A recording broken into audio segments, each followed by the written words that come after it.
It was a hard game after the 1-1. Before the 1-1 we play not so good in the second half, and after the 1-1 we make it better. Reece scored an amazing goal and what bring us back into the game, and at the end a corner decide the game. So we are very happy that we win today, and hopefully that we win more games next time. So please tell me, how is it different playing in England then compared to Germany?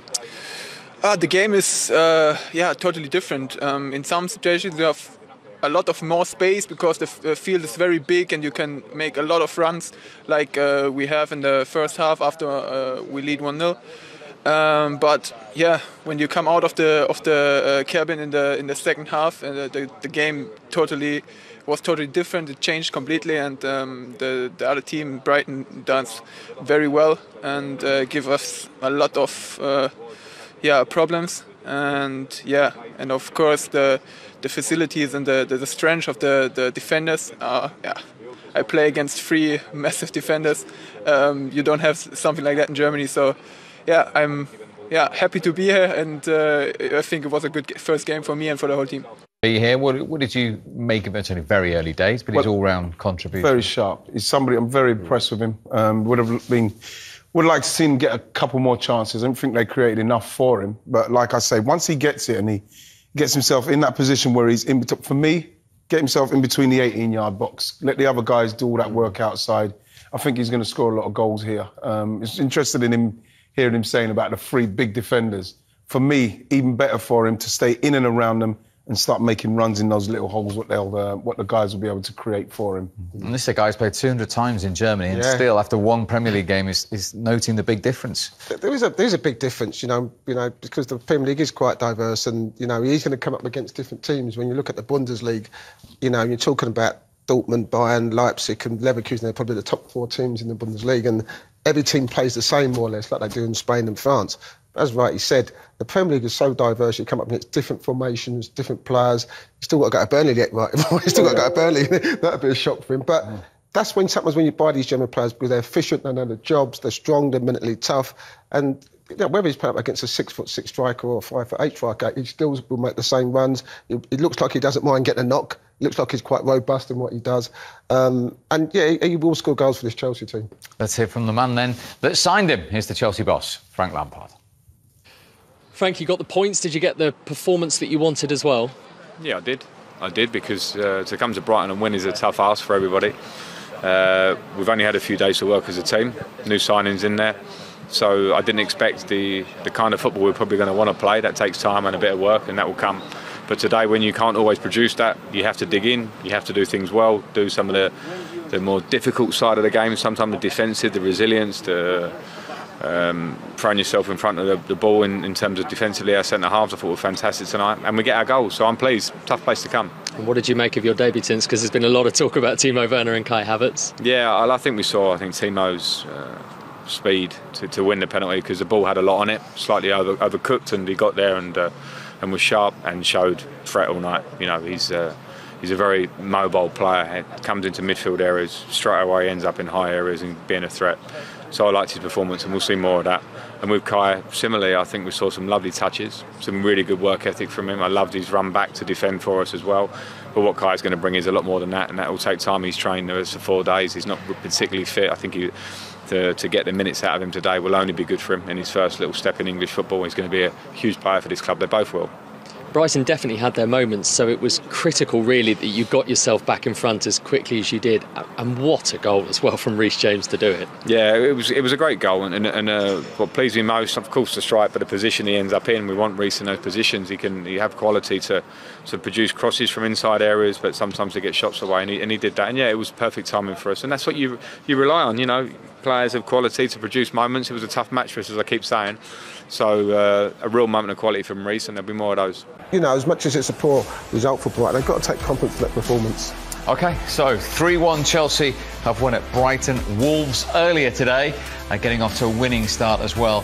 2-0 away at Sheffield United. So we now have 8 fixtures completed on the opening weekend of the Premier League. Goal in this, at least for Brighton, and they're proved to be. What about it from a Chelsea point of view?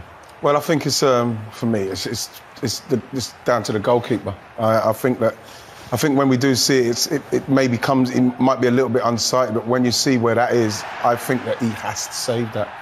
I don't think there's no surprise that there's links with Edouard Mendy from Rennes, same place where Peter Cech came from, funnily enough. But, you know, you cannot be a team that's competing and trying to catch the Liverpools, Man Cities of this in this league and have a goalkeeper that has let in 9 of the last 13 shots he's faced. So that they're on target. You know, that's not good enough. I thought it was unlucky, to be fair. I've got to stick in the Kepa camp because, listen, yeah, the ball did move. He's got 3 or 4 players in front of him. I was more disappointed with Mason Mount. You know, he just ambles out to Trossard. You know, as a midfield player, and I've played centre midfield in my life, once that ball goes back, as a midfield player, you get as close as you can. He just walked out and with all the time in the world. Midfield player, and I've played centre midfield in my life. Once that ball goes back, as a midfield player, you get as close as you can. He just walked out and with all the time in the world. It was a good shot. Listen, it's gone under the keeper's arm. But, you know, it's just one of those. I feel Kepa at the moment is under so much pressure. We know Frank doesn't really want him there. We know he's looking at another goalkeeper, as Wright said. And everything it gets analysed. It does dip a bit. Yes, he'd be disappointed. But sometimes you've got to stop things at source. And I don't think the Chelsea midfield did that enough. Well, the good news for Chelsea was 100 seconds later, the man we've just heard from, Reece James, did this. Well, you know, you look at Tariq Lamptey, who's had to move on from being a right back, and we're thinking, why have they let him go? And then you see the current right back from 25 yards hit a shot like that. That is just magnificent. He's a very highly rated player. But I think that when you looked at the way... Kicks and corners as well, doesn't he? You know. What's the goal, that is? Brilliant goal. It was going, Lamptey, how can he not get in this Chelsea side? That's the reason why, because he scores goals like that. Unbelievable strike. He's caught it perfect, to be fair. Can't do much about it. As I said before, Brighton kind of feel unlucky because it's a 25-yarder. One day they gave him Rose Ed. Unfortunately, they winning a top-end keeper. OK, so that was 2-1 Chelsea. Then a big moment in the game. A golden opportunity for Brighton. Moment.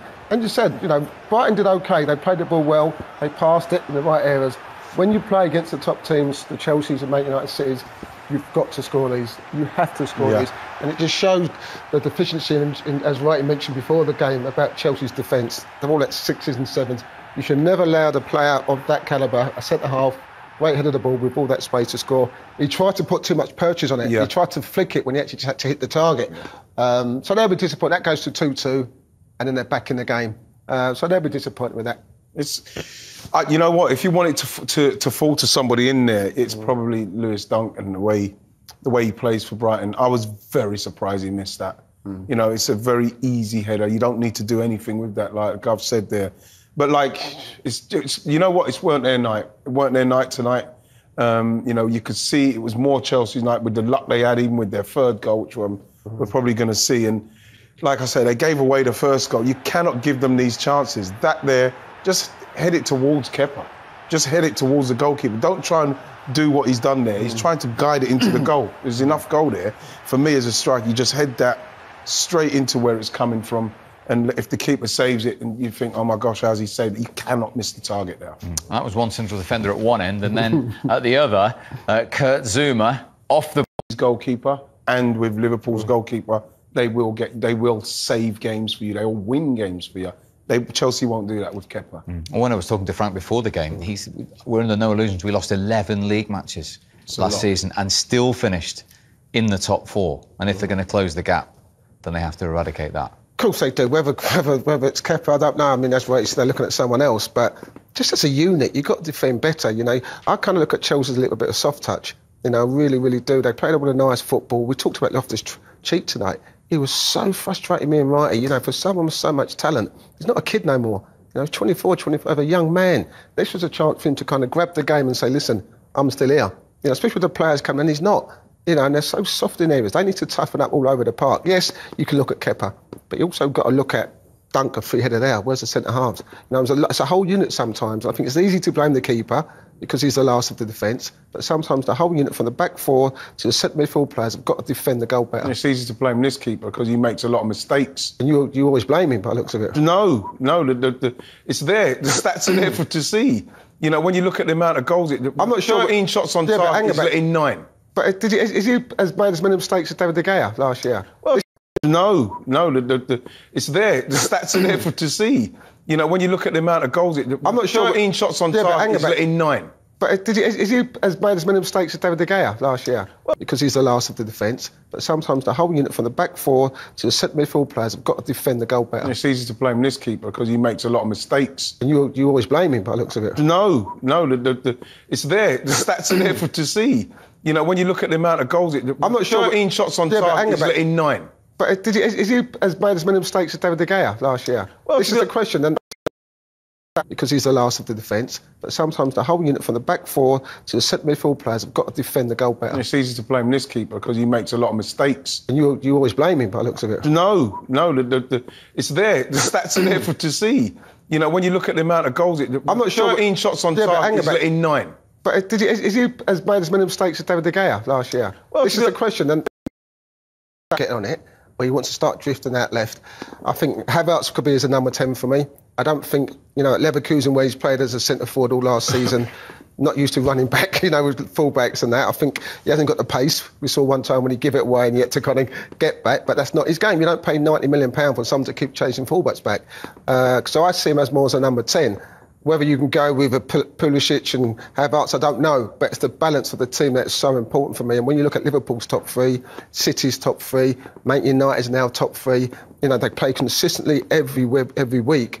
Frank's got to get that top 3 or 4, where it is, right, if they're going to get challenged this title this year.